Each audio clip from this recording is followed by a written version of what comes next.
نبی صلی اللہ علیہ وسلم نے اپنی امت کو قیامت کی بڑی بڑی نشانیوں سے آگاہ کرتے ہوئے فرمایا کہ قیامت قائم نہیں ہوگی یہاں تک کہ دو بڑی جماعتیں باہم قتال کریں گی اور ان کے مابین بہت بڑی جنگ ہوگی، حالانکہ دونوں جماعت کا دعویٰ ایک ہوگا۔ پھر فرمایا 30 کے قریب دجال آئیں گے جن میں سے ہر ایک کا دعویٰ یہ ہوگا کہ وہ اللہ کا رسول ہے۔ علم اٹھا لیا جائے گا، علم صرف نام کا رہ جائے گا اور اس پر عمل نہیں کیا جائے گا۔ زلزلے زیادہ آئیں گے، وقت متقارب ہو جائے گا، یعنی تقارب وقت سے مراد یہ ہے کہ لوگوں میں بگاڑ جلدی پھیلنے لگے گا۔ مثلا جس بگاڑ اور خرابی کے پھیلنے میں پہلے 1 سال لگتا تھا، قیامت کے قریب وہ خرابی 1 ماہ میں پھیل جائے گی، اور جس کے پھیلنے پر 1 ماہ لگتا تھا،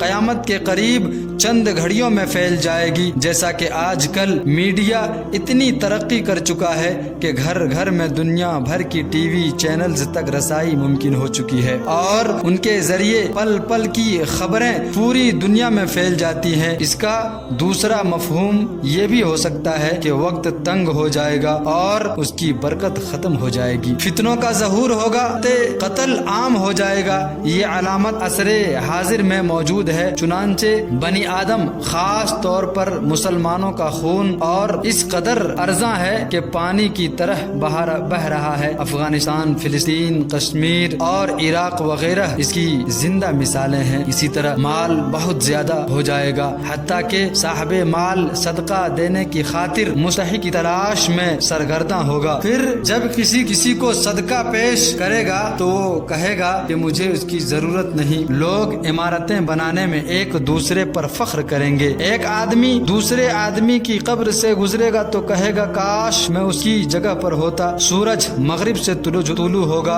اور جب ایسا ہوگا اور تمام لوگ اسے دیکھ لیں گے تو وہ سب ایمان لے آئیں گے۔ لیکن یہ وہ وقت ہوگا جس کے بارے میں اللہ تعالیٰ کا فرمان ہے، لا ينفع نفسا ایمانها لم تکن آمنت من قبل او کسبت فی ایمانها خیرا۔ اس وقت کسی ایسے شخص کا ایمان اس کے کام نہ آئے گا جو پہلے سے ایمان نہیں رکھتا تھا یا اس نے اپنے ایمان میں کوئی نیک عمل نہ کیا تھا۔ پھر آپ صلی اللہ علیہ وسلم نے فرمایا قیامت ضرور بضرور قائم ہوگی، اور اس کی شدت اور ہولناکی کی وجہ سے اس وقت 2 آدمی ایک کپڑا کھول چکے ہوں گے، لیکن وہ اس کی خرید و فروخت نہیں کر پائیں گے اور نہ ہی اسے لپیٹ سکیں گے، اور قیامت یقیناً قائم ہوگی اور اس وقت آنن فانن ہوگی۔ اس وقت ایک آدمی اپنی دودھ دینے والی اونٹنی کا دودھ نکال چکا ہوگا، لیکن اسے اس کو پینے کی مہلت نہیں ملے گی، اور ایک آدمی اپنے حوض سے چمٹ چکا ہوگا لیکن وہ اس سے پی نہیں سکے گا، اور ایک آدمی اپنا لقمہ اپنے منہ کی طرف اٹھا چکا ہوگا لیکن وہ اسے کھا نہیں سکے گا۔ صحیح بخاری۔